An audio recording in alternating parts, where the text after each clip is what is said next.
Yeah, John, you guys know Oscar's going to fight Ben Davis? You guys up to speed on this? All right. It's not Ben Davis, it's Ben Davies. Well, no one knows Ben for sure. Davis. No, you're right. No, it's for sure. I'm telling him he's on a stick. That's funny. That's very funny. Well, Chael, thank you very much for immediately talking about the main subject of sports, which is you. Yeah, it's really taken too long for this to be realised by people, but I am the main event. I gotta tell you this, Ben is actually a very likable guy. Do you not like him? Because he works hard to have people not like him, but you know, where do you stand? Like, do you really not like him, or where you at? No, I actually do like Ben, and it's funny, we recently met in Las Vegas to do a face-to-face, and he's such a sweet, he actually came across as a very nice, likable, sweet guy, so I do like Ben. He just has to die, unfortunately. Sure. That's the attitude. Yeah, no, that's the way that it goes. They give you good money? Yeah, that's fun. That's fun. I'm happy to hear this. People don't know this, but actually Ben and I were meant to get equal pay, and then I had to give him half of my purse to take the fight. Oh, really? There's a bit of controversy. That is an interesting thing. Yeah. He liked it, though. He's done this before. You haven't done this bare knuckle. No, never bare knuckle, no. Okay. So, you know, but my gentle, dainty hands will work, I feel. You look good, though. I got to tell you, you really do. You do look in shape. I can see it in your face, man. That's very cool. That's nerve-wracking, but very cool. Yeah, I'm sure I'm talking a big game now. Next Saturday, I'll be shaking. But anyway, what would you say this card is offering the fans? Right? Alex Pereira is meant to be probably what? No, hold on. You've never done this at all, or you've just never done bare knuckle? I've done an MMA fight. Oh, okay. Then you know what it's like in the locker room the night of, where you're promising yourself you will never let yourself do this again. You've already done all of that. Yeah, I said. I remember the first time I did it. Someone there gave me some good advice where they're like, even though you're obviously shitting your pants, pretend you're not, and act like you're not, and maybe you'll convince yourself you're not. So when I did the walkout, I did pretty much having a great time, and sort of tried to make it a bit casual, and that sort of worked out for me. And then it's all an act. Both guys are acting. The whole thing is a performance. Mike Tyson talked about this. Remember his beating the lies and how scary and intimidating he looked, and he was freaking out at the back, you know, when the cameras weren't on. It's everybody feels the same, but yeah, you got to be an actor. You get these guys that'll tell you it's 90% mental. What a bunch of garbage. It is 100% physical. There is no mental side. There is nobody anywhere that's going to fall down because you thought about punching him. There is no judge that's going to mark your sheet because you look like your mother loved you more. It's pure, it's pure physical. And that's the thing. You get this jerk that wants to go sell a book on Amazon. It's about the mental side. No, it's not. I agree. Well, I intend on making it physical, being about that, and then, you know, coming out the win, and then never doing it again. Did you hear what a brilliant thing that was gave? I thought it was fantastic. Everybody talks about it's mental. You got to overcome the mental. Yes, there's a mental part of it for sure, but no, it is not 80% mental. It is a very small percent mental. It is physical. You've got to act. Actions are real. Thoughts are fake. You can think scared. You can think good. You can think happy. They're fake. It won't pay your rent. It won't get the girl. It won't do anything in life. It won't even get up, grab the remote, and turn the goddamn TV on. All those things are actions. They're physical. I would like to share with you a funny story that just reminded me of. You know, the first ever interview I did as an MMA reporter was with you at one of your grappling events in Portland. Mm-hmm. And you had retired at the time. Yes. And I asked you, I said, Chael, you know, everyone talks about, are you coming back? Are you coming back? You say, no, I would like to ask you why you're not coming back. And you gave me a lovely monologue about how it's just too hard to get up in the morning, too hard to do those miles, I just don't want to do it anymore. And then the next day you announced you were signing with Bellator and returning to MMA. I just want to share with you that was the first ever interview I did, and it couldn't have been better. I appreciate that. I remember right where we were when we did do that submission on a grappler. What incredible memories, by the way. Heather, who you worried about? Heather Stanton. We lost her.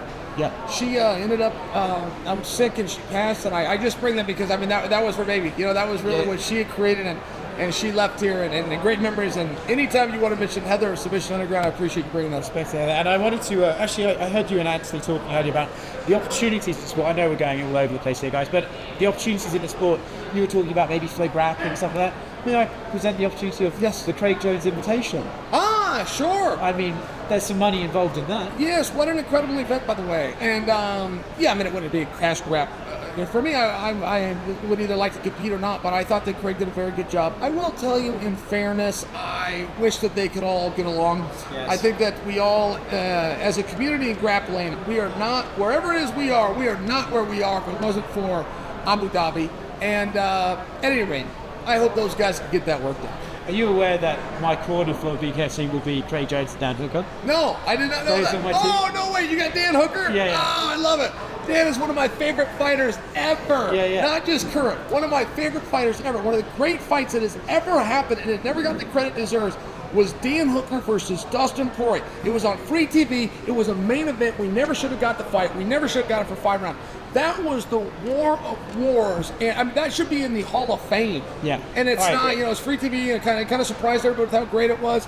No, wait, Dustin Poirier was ranked number 5 in the world. Dan Hooker, according to one judge, beat him that night. Come on. Yeah. Speaking as an attestment to what a sort of guy Dan is, if you Google the furthest city in the world away from Auckland, New Zealand, is Marbella, Spain, where I'll be fighting. And he is making that flight for me to be in my corner. I appreciate it, Dan. And if I tell him that, he will tell me to shut up and stop being so soft, because that's the kind of guy he is. Well, wait a minute. How did you come up with Craig Jones, by the way? How did you come up on Craig Jones is in your corner for a bare knuckle match? Well, Craig promises me a white belt if I win. Very cool. He's going to bestow me a white belt if I get the job done. So that's awesome. And also, Conor McGregor will be there, Craig Jones will be there, Dan Hooker will be there. That's an after party I could enjoy. Chael, I think I could get behind that. Craig Jones turned out to be, the surprise YouTube personality of the year. The surprise star. You go check Craig's numbers, not to mention the content, not to mention it turns out he's really charming and really funny.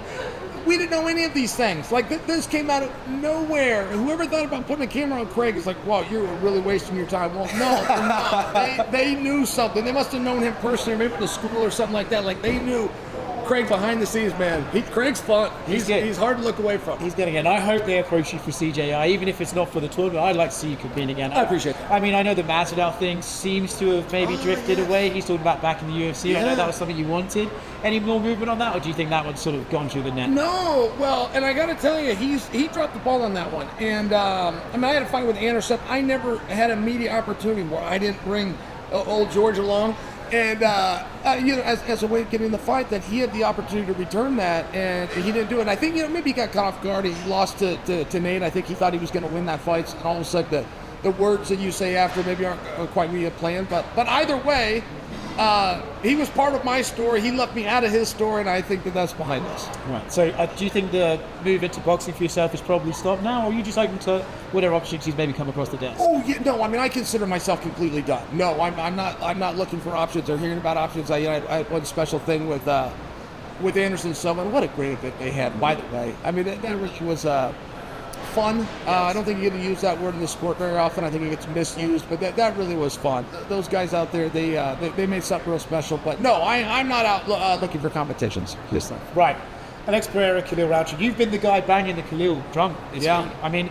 I remember there was a time you said in a Q&A that sometimes you'll just make things up if it's maybe a slow news week, but surely that's not what's happening. This time, you are a Khalil guy and you think he can get the job done. Sure, I wouldn't mean like make it up, but you will come in and you will attempt to entertain. No, Khalil has a lot of the things that all upsets have a couple of commonalities. And it's not just the, Buster Douglas over Mike Tyson. You could go look at Michael Phelps losing the Olympic gold medal by a couple of strokes, or Serena going down, Simone falling off the beam. I'm sure for all upsets have some commonalities, but one of them is the athlete who loses is in an environment and fight that's harder than the crowd thought it was going to be. Those around him, his own coaches, his own family, his own spouse for that matter, believe you've got an easy night here, Dad. Go take care of business. This guy's not on your level, Dad. They go all the way to a number 8 guy, which the UFC has not done in over a decade on purpose. We went to Sean Strickland one time, who was ranked number 6 the night he beat Izzy, but that was because it was a short notice fight. It wasn't supposed to be that. We went all the way to 8, and I'm just sharing for you, a 5-1 is what the current odds are. That is ridiculous. Rountree only needs a second, and the whole thing you're going to be in the fire. The whole thing you're going to be standing up. Whether Alex gets rid of him or Rountree can connect like I'm predicting happens, you're not going to waste the time on the ground or against the fence. The whole time they're going to be in an environment where Rountree can sleep him, and that's a dominant. I don't want to use sleep him. That slipped into my subconscious somewhere. Knock him out. But I just want to share with you that Pereira does keep his hands down, and he does keep his chin up. It's how he got knocked out by Adesanya, and I'm just bringing that to your attention. This would not be crazy at all. Here, I'll give you another hot take. You are not going to see Ankalaev and Pereira, at least not next, no matter what happens this weekend. Well, do you think that's because the UFC don't want to book that fight? Because I think I wouldn't be peeling the curtain too far back, where I'd say perhaps the UFC maybe wouldn't like a grinding wrestler like Aldo to have beaten Leon, and perhaps wouldn't have liked a grinding wrestler like Murad to beat Sean O'Malley, and so perhaps wouldn't like a guy people assume is a wrestler like Ankalaev to beat Pereira. Do you think it's the truth from that, or why do you think we won't see that fight? Sure, all of those things are fair, but at the end of the day, you at some point have to show an integrity to the rankings, and moreover, you have to look at what options you have, and in this case, the UFC believes that they have none. Wrong. They got 2 great options. They bumped the son of a bitch up, and I'm talking about Pereira, and they have him take on Aspinall at heavyweight, or take him up on his offer to pull down and take on Duplessis. But the idea that you have a lack of attraction for Ankalaev and Pereira as of now is accurate. You're not being a hater. You're not putting anything down. It's accurate. Ankalaev can still fight for the title next. I'm just telling you right now. It ain't going to be against Pereira. you mentioned Aspinall there, man. Obviously, you and I have a very long-standing relationship with. Do you think that Jon Jones thinks another handy? Do you think Jon is avoiding that fight, or do you think Jon is right to walk away from that fight? Do you just think we're just not going to see it? Well, I will tell you this. There's a little bit of a misunderstanding by what Jon has said. Jon is agreed to defend his title in New York of this year. And the reason I've got to put it that way is many people are saying that Jon is refusing Aspinall, and they're missing what Jon is doing. Jon is very disciplined, physically and mentally, but he does not want to overlook Stipe. So what Jon is doing is he's committing to fighting 1 more time. He's not committed to fighting 2 more times. That actually doesn't have anything to do with Aspinall. They can bring Aspinall in. They can trade places. Jon is committed to 1 more fight. The contract says Stipe, and he's really trying to zone in on Stipe because Jon is feeling himself drift. He's feeling himself getting away from the Stipe and making a foregone conclusion and starting to focus on this young kid Aspinall, and he doesn't want to do that. So Jon has never actually said no to Aspinall. He's yet to commit to 2 more fights. Jon will defend the title in New York of this year, though. That I can promise. Do you think Stipe is looking forward to the opportunity to prove it? Because it seems like you said people are almost taking this as a foregone conclusion, and yet realistically we've never seen Jon take a punch from the heavyweight because Cyril didn't throw any, and we don't know how Jon's looking after so long out of the cage and putting on all this weight and all those questions we had the first time before Cyril respectfully shit the bed a little bit. Do you think Stipe has the potential to maybe show guys that we've been overrating Jon at this stage of his career? Oh yeah, and Stipe's in a really interesting spot. Like, this sport, perhaps more than any other sport, is greatly fascinated on what comes next. I mean, as soon as the fight's over, Dana White's getting asked at every press conference to a point that it's like a meme and a joke in our industry, but it's really what we care about. So when Stipe comes out and says, I'm retiring, there is nothing next, Stipe takes our narrative away. So largely because he's going to retire, people are talking about anything other than Stipe, which is getting confused for. People don't think Stipe has a shot. Yes, they do. There's just nothing to talk about. If Stipe wins and he retires, the belt becomes vacated. It's Jon against Aspinall. If Stipe gets beat by Jon and he retires, it's Jon versus Aspinall for the belt. Like either way, the what next is the same for 2 of the guys and not for the third.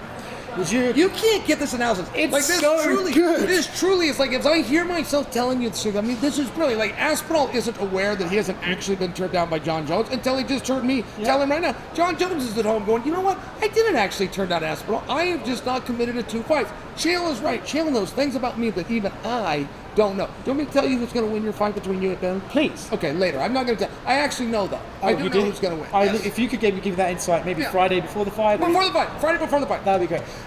It's good as well. You mentioned Jon's going to watch this, and I think Jon usually likes what you have to say about him. You know, I think he's got a fondness for your analysis of him, right? Do you? When was the last time you and Jon spoke? I've been trying to get hold of him. Yes. I've been trying to get a hold of it. Do you have his number? You don't have to give it to me, but can I show you what I have for his number? Sure. Because he's I can promise you I do not have it. Oh, you don't. Well, I find there's a lot of the top tier guys change their phone numbers quite frequently. Okay, and see, that's what I think. Now, Jon did some kind of, he was doing some kind of a spoof in his backyard, in his pool. He had an iPhone, he pitched it over his phone in the pool. But it's very relevant. That tells me Jon has an iPhone. When I text Jon, it comes up in green. Now, you could get green for a couple of reasons. 1, the guy has an Android, or 2, he's got you blocked. I think he's blocked me.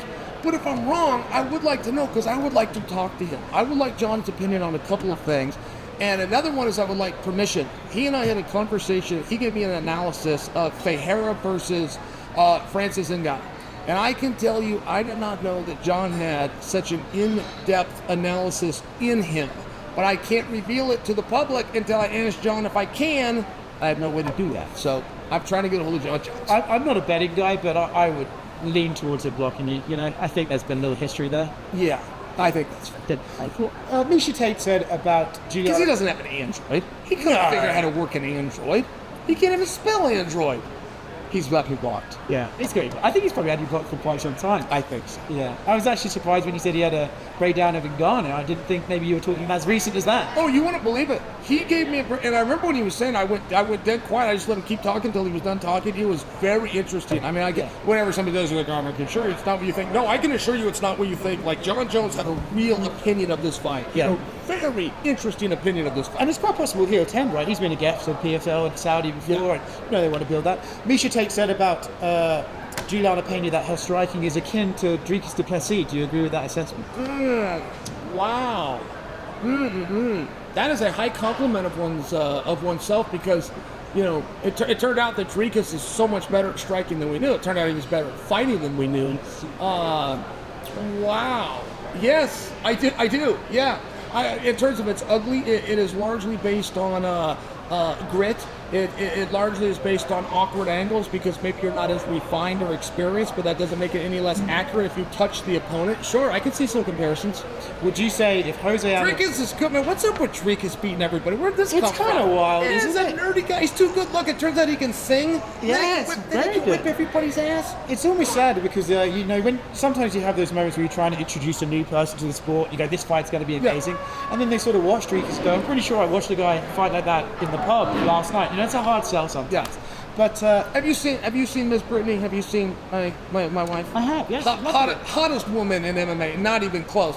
But I will tell you, the next best thing just might be the one on Dricus' arm. It turns out he's handsome. It turns out he can sing.